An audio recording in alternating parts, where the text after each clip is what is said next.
గత వైసీపీ ప్రభుత్వం రాష్ట్రంలో రాక్షస పాలన సాగించిందని అమలాపురం ఎమ్మెల్యే ఆంధ్రరావు విమర్శించారు. కూటమి ప్రభుత్వం ప్రవేశపెట్టిన బడ్జెట్ అన్ని వర్గాల ప్రజలకు న్యాయం చేసే విధంగా ఉందని కొనియాడారు. గత ప్రభుత్వంలో పేదల గృహ నిర్మాణానికి అవసరమైన రుణాలు మంజూరు చేయలేదని, ఇల్లు కూడా నిర్మాణాలు పూర్తయిన దాఖలాలు లేవని ఎద్దేవా చేశారు.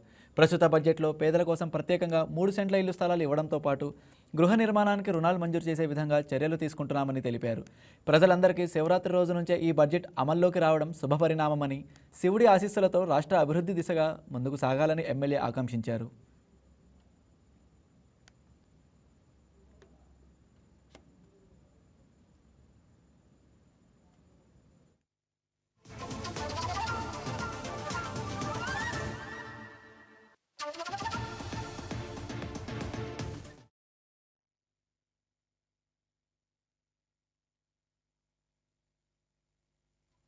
ఏదైతే అత్యధిక స్థానాలు ఇచ్చి కూటమి మాత్రమే ఈ రాష్ట్రాన్ని బాగు చేయగలదని, కూటమి చంద్రబాబు గారి నాయకత్వంలో మాత్రమే ఆంధ్రప్రదేశ్ రాష్ట్రాన్ని, అమరావతి నగరాన్ని, పోలవరాన్ని, లేకుంటే సంక్షేమ పథకాలని అన్నిటా ప్రపంచవ్యాప్తంగా పెట్టుబడులు తీసుకురావడంలో కానీ అన్నిటా కూడా కేవలం చంద్రబాబు నాయుడు గారి నాయకత్వంలో మాత్రమే ఈ రాష్ట్రం ముందుకు పోతుందని ఈ ప్రజలు భావించారు. కాబట్టి ఏదైతే అఖండ మెజార్టీ ఇచ్చారో ఆ మెజార్టీని దృష్టిలో పెట్టుకొని, ప్రజల ఆశలను దృష్టిలో పెట్టుకొని, ప్రజల కోరికలను దృష్టిలో పెట్టుకొని ముఖ్యమంత్రి గారు ఈవేళ ఈ రాష్ట్రంలో ఆర్థిక ఇబ్బందులు ఎన్ని ఉన్నప్పటికీ తన సమర్థతతో, తన ముందు చూపుతో, అన్నిటికంటే గొప్ప విషయమైనటువంటి చంద్రబాబు గారిలో ఉన్నటువంటి సంపదను సృష్టించే గొప్ప లక్షణంతో ఈవేళ రాష్ట్రాన్ని అయిన ఆర్థిక స్థితిని గాలిలో పెట్టడమే కాకుండా బడ్జెట్ని వేళ 3,32,205 కోట్లకి ఈవేళ బడ్జెట్ని ప్రకటించారు. ఇది గత బడ్జెట్తో పోల్చుకుంటే కేవలం 10,000 కోట్లు మాత్రమే అదనం. కానీ ఈ బడ్జెట్లో అత్యధికమైన శ్రద్ధ దేనికి తీసుకున్నారంటే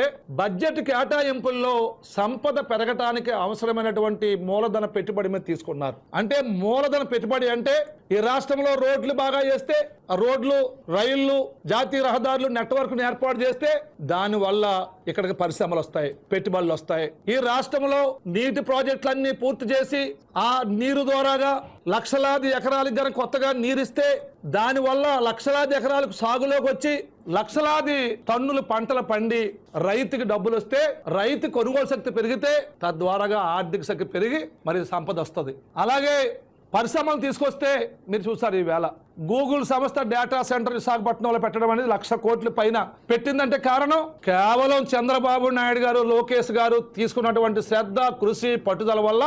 దానికి పవన్ కళ్యాణ్ గారు ఇచ్చినటువంటి ఒక